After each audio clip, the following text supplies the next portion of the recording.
ഹരേ കൃഷ്ണ. സർവം ശ്രീകൃഷ്ണാർപ്പണമസ്തു. ജയ ശ്രീ രാധേ രാധേ. ഭഗവാൻ ശ്രീകൃഷ്ണൻ്റെ കുട്ടിക്കാലത്തെ കഥയാണ് ഇന്ന്.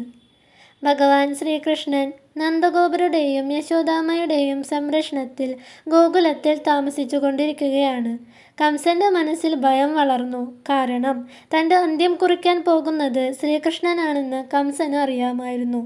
കംസന്റെ ഓരോ ചിന്തയിലും ഭഗവാൻ ശ്രീകൃഷ്ണന്റെ രൂപം നിറഞ്ഞു നിന്നു. അതുകൊണ്ട് കൃഷ്ണനെ ഇല്ലാതാക്കാൻ കംസൻ ഒരുപാട് അസുരന്മാരെ ഗോകുലത്തിലേക്ക് അയച്ചു. അവരിൽ അതിശക്തനും ഭീകരനുമായ ഒരു അസുരനായിരുന്നു ബകാസുരൻ. തനിക്കിഷ്ടമുള്ള ഏത് രൂപവും എടുക്കാൻ കഴിവുള്ളവനായിരുന്നു ബകാസുരൻ. കംസന്റെ നിർദ്ദേശപ്രകാരം ബകാസുരൻ ആകാശത്തേക്ക് കുതിച്ചു പറന്നു.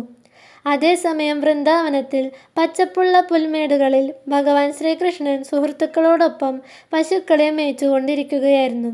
കളിച്ചും ചിരിച്ചും അവർ ആ സമയം ആഘോഷിച്ചു. പെട്ടെന്ന് ആകാശത്തു നിന്ന് കറുത്ത മേഘം പോലെ ഒരു ഭീമാകാരനായ കൊക്ക് താഴേക്ക് പറന്നിറങ്ങി. അതിൻ്റെ കൂർത്ത കൊക്കും ഭീമാകാരമായ കണ്ണുകളും കണ്ട് ഗോപാലന്മാർ ഭയന്ന് വിറച്ചു. അവർ ഭയന്ന് ഓടാൻ തുടങ്ങി. എന്നാൽ ഭയമറിയാത്ത ഭഗവാൻ ശ്രീകൃഷ്ണൻ അവിടെ തന്നെ ശാന്തനായി നിന്നു. ബകാസുരനെ തോൽപ്പിക്കാൻ തൻ്റെ ദിവ്യശക്തികൾക്ക് കഴിയുമെന്ന് കണ്ണന് അറിയാമായിരുന്നു.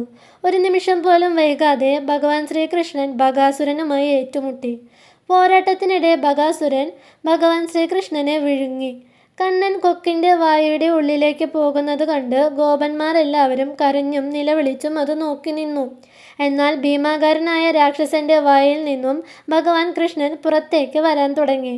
അപ്പോൾ കണ്ണൻ തൻ്റെ 2 കൈകൾ കൊണ്ടും ബകാസുരൻ്റെ കൊക്കിൽ പിടിച്ച് ശക്തിയായി വലിച്ച് അതിനെ 2ആയി പിളർന്നു വലിച്ചെറിഞ്ഞു. ഞെട്ടിക്കുന്ന ശബ്ദത്തോടെ ബകാസുരൻ്റെ ശരീരം നിലം പതിച്ചു. താൻ സുരക്ഷിതനാണെന്ന് കണ്ണൻ സുഹൃത്തുക്കളെ അറിയിച്ചു. ഗോകുലവാസികൾ കണ്ണൻ്റെ ഈ ദിവ്യശക്തി കണ്ട് അത്ഭുതപ്പെടുകയും ചെയ്തു.